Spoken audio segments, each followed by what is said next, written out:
नमस्ते, कैसे हैं आप सब। आई होप सब लोग खुश होंगे, अच्छे होंगे। राधे की कृपा आप सभी पर बनी हुई होगी। आज ना मैं जा रही थी, जाते जाते मैं पेट्रोल पंप पे रुकी। सीएनजी की काफ़ी लंबी लाइन थी तो वेट करना था। हुआ ये कि उस वेट के दौरान मैं कह रही थी कि है कैसी किस्मत है मेरी, और कितनी सारी लाइन्स हैं, गाड़ियाँ हैं, और उसके बाद कहीं जाके मेरा नंबर आएगा। तो उधर ना पास में थोड़ा झाड़ झंकाड़ था, मतलब जंगल सा एरिया, मतलब रोड के किनारे गंदगी थी। सो एक छोटा सा बच्चा था, ऐसे कुछ 8-9 साल का रहा होगा। तो वो ना कचरे में से प्लास्टिक बैग्स, प्लास्टिक के बॉटल्स, ये सारा जो सामान है वो बीन रहा था। शर्म से चुल्लू भर पानी लेके वहीं डूब जाने का मन किया मेरा कि कितनी प्रिविलेज्ड हो तुम मैडम। उस बच्चे को देखो, तुम्हें ज़रा ज़रा सी चीज़ पे रोना कल्पना होता है। उस बात के बाद मैं एक्चुअली ना साइकोलॉजी में बहुत इंटरेस्ट है मेरा, ह्यूमन साइकोलॉजी में। कभी मौका मिला तो मैं इसको डिटेल्ड कोई रिसर्च करना चाहूँगी। मेरा एक मानना है कि आप जिस माहौल में रहते हैं, जिस तरीके का आपको माहौल मिलता है, वो आपकी इच्छाओं और आपकी जो ज़रूरतें हैं उनको उतना ही ज़्यादा बढ़ा देता है। उस बच्चे से मैंने नाम पूछा, उसने कोई इंटरेस्ट नहीं शो किया। मैंने कहा बेटा स्कूल जाते हो? कोई इंटरेस्ट नहीं। वो अपना काम करता रहा और उसके बाद बीन बांध के अपना सामान ही वेंट अवे। भाई साहब एटीट्यूड था उसमें, उसको कुछ नहीं पड़ी थी कि वो कैसा काम कर रहा है, बाकी के बच्चों की लाइफ कैसी है, वो कितनी मस्त लाइफ जी रहे हैं और वो क्या कर रहा है। कोई लेना देना नहीं। He was okay with what ever he was doing. ठीक है, तो this is called human psychology. आपको इंटरेस्ट ही नहीं रहता है किसी और चीज़ में, आप जैसे आपको माहौल मिलता है वैसे ही करना होता है। अब मुझे ये क्यों ऐसा लगता है, ये जो मेरी थियरी है कि आपको जिस तरीके की लाइफ दी जाती है उस तरीके की ही आपको आदत पड़ जाती है और आप शिकायतें नहीं करते हैं। पर आम तौर पर हम सब शिकायत करते हैं। जो भी थोड़ा अपने दिमाग को विकसित कर पाते हैं वो सबके सब शिकायतें करने लग जाते हैं। फॉर एग्ज़ाम्पल, जब मैं छोटी थी तो हम थोड़ा लोअर मिडिल क्लास फैमिली से आते थे।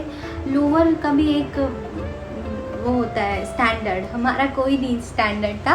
हम ना लोअर से भी दर घटिया बैकग्राउंड से आते थे। We were kind of poor. मतलब देखो, हमारे घर में फ्रिज था, टीवी था, ब्लैक एंड वाइट था छोटा सा, और स्कूटर भी था हमारे पास, प्रिया का, पापा को दहेज में मिला था। तो ऐसा नहीं है कि हम लोग मतलब आटा दाल चावल को मर रहे थे, बट मैं उसको गरीबी ही कहूँगी क्योंकि मेरे घर के बगल में अमीर फैमिली रहती थी। उनके स्कूल चलते थे और उनके जो बच्चे थे वो हमारे साथ खेलते थे। मैं उनको देखती थी, उनके हाथों में कुरकुरे के पैकेट्स होते थे, चिप्स लेस के वो खाते थे, और वो डेयरी मिल्क जो होती थी कैडबरी की, उस समय वो बड़ी चीज़ थी भाई साहब। तो वो खाते रहते थे, थम्स अप और पेप्सी पीते थे वो लोग। तो ये मतलब था अमीरी। ठीक है, मुझे बड़ी शिकायत रहती थी कि हम क्यों गरीब हैं। लाइक मुझे उस समय लगता था कि अगर पैसा इंसान के पास हो तो वो बस मतलब दुनिया में सबसे ज़्यादा खुशी वही है। लेकिन वक्त के साथ वो बदला। ठीक है, आप जिस माहौल में रहते हैं, अगर आप बहुत कंप्लेनिंग हैं उसे लेके ना, तो आप खुश नहीं रह सकते।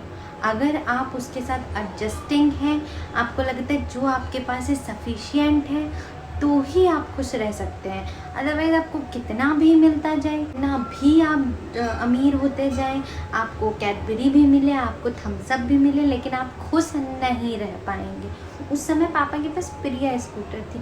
कभी कभी हम लोग नानी के यहाँ जाते थे तो एक उम्र के बाद रेयत जो मेरा छोटा भाई है, वो उसकी हाइट बढ़ गई, और तो वो आगे खड़ा नहीं हो पाता था। मतलब वो खड़ा होता था स्कूटर में आगे, तो पिताजी को दिखता नहीं था कि वो उनके आंखों के सामने, तो उसको ना आगे ऐसे बैठना पड़ता था। तो और एक बार हम चारों ऐसे कहीं लद के जा रहे होंगे, मैं और रेयत भी थे माता पिताजी के साथ। तो हुआ ये कि किसी ने मजाक भी उड़ाया कि देखो ऐसे चारों लदे चले जा रहे हैं काइंड ऑफ। तो ये बहुत एम्बैरेसिंग होता था। उस बच्चे में वो एटीट्यूड था कि भाड़ में जाओ, मैंने तो कूड़ा ही बीनना है और I am doing it for my self. इसलिए वो खुश था, उसको नहीं कोई और चीज़ें चाहिए थी। उसको नहीं दिख रहा था कि ये दीदी कार में बैठी हैं या दूसरी कार में और मेरी उम्र के बच्चे बैठे हैं। He was cool.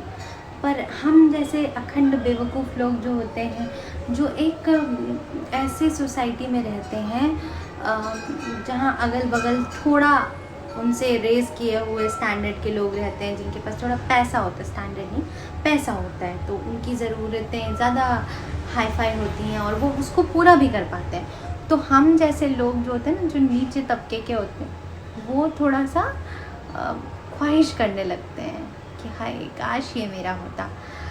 ये हमें उसी समय से, जब से हम ये कोशिश करने लगते हैं कि ये चाहिए क्योंकि उसके पास, उसी समय से हमें ये अंदर से कुलबुलाहट होने लगती है कि हम खुश हैं ही नहीं। तो भाई साहब उस ज़माने में वो एम्बैरेसिंग था, पापा की प्रिय स्कूटर में 4 लोगों का लद के जाना। जब हम थोड़ा बड़े हो गए थे, छोटे पे तो इट वॉज फन, तो क्योंकि लोग थोड़ा हंस देते थे जहाँ से निकलते थे। आज उस समय लगता था ना कि काश कार होती है ना तो हम खुश रह पाते। आज 4 कार्स हैं, ठीक है, लेकिन तब उस स्कूटर पे हम जाते थे एक साथ कहीं मतलब निकल जाते थे नानी के यहाँ ही, या फॉर दैट मैटर कहीं घूमने, कभी कदार तो पापा ले ही जाते थे। आज सालों हो गए हैं, आर्थिक परिस्थिति ठीक है, हम अच्छे फिनेंशियली ठीक हैं, हम सारी चीज़ें ज़रूरत की हैं, लेकिन हम 4 लोग, मैं मम्मी पापा और रिया मेरा भाई, हम 4 कभी अपनी उन चारों में से किसी भी एक कार में एक साथ बैठे ही नहीं। अब आप लोग सोचेंगे कि हम कोई अंबानी हैं क्या, इतने रिच? जी नहीं। वो जो जीवन में जद्दोजहद होती है ना कि मतलब ये हासिल कर लें, आर्थिक परिस्थिति थोड़ी ठीक हो जाए, उस सब में पापा ने कभी होली, दिवाली, साल में कभी एक भी बार किसी संडे, किसी होली, दिवाली, किसी त्योहार में आधे दिन की या छोड़िए 2 घंटे की भी छुट्टी नहीं की है अपने मेडिकल स्टोर से। वो रूटीन में जाते हैं और रूटीन में वापस आ जाते हैं। तो ये उनके दिमाग में उस समय था कि पैसा पैसा पैसा जोड़ना है, बच्चों के लिए जोड़ना है, ये करना है। आज वो रूटीन में है, ठीक है, तो इस सब में ये याद ही नहीं रहा ना, उन्हें याद पड़ता है, उनकी आदत में आ गया। कभी बोलो भी कि छुट्टी ले लो, सेम मेरे भाई का भी एटीट्यूड होता जा रहा है कि मतलब हम 4 इकट्ठा ही नहीं हो पाते। तो moral of the story is कि जब जो लाइफ आपको मिली है, जैसी भी परिस्थितियां हैं, आप उनमें खुश रहना सीखें, क्योंकि हर एक चीज़ की अपनी वैल्यू होती है। उस समय उस प्रिया स्कूटर की अपनी वैल्यू थी, तब वो एम्बैरेसिंग लगता था। आज ऐसा लगता है कि काश हम चारों इकट्ठा हो पाए। तब एक डोसा खाने जाते थे हम 4 लोग मिलके, क्योंकि दूसरा हम अफोर्ड नहीं कर सकते थे। और आज हम अफोर्ड कर सकते हैं, लेकिन साथ में बैठ के कभी डोसा खाने का समय ही नहीं है, कभी गए ही नहीं, याद नहीं पड़ता कि चारों के चारों कभी इकट्ठे हुए हों। तो दिस इज़ लाइफ।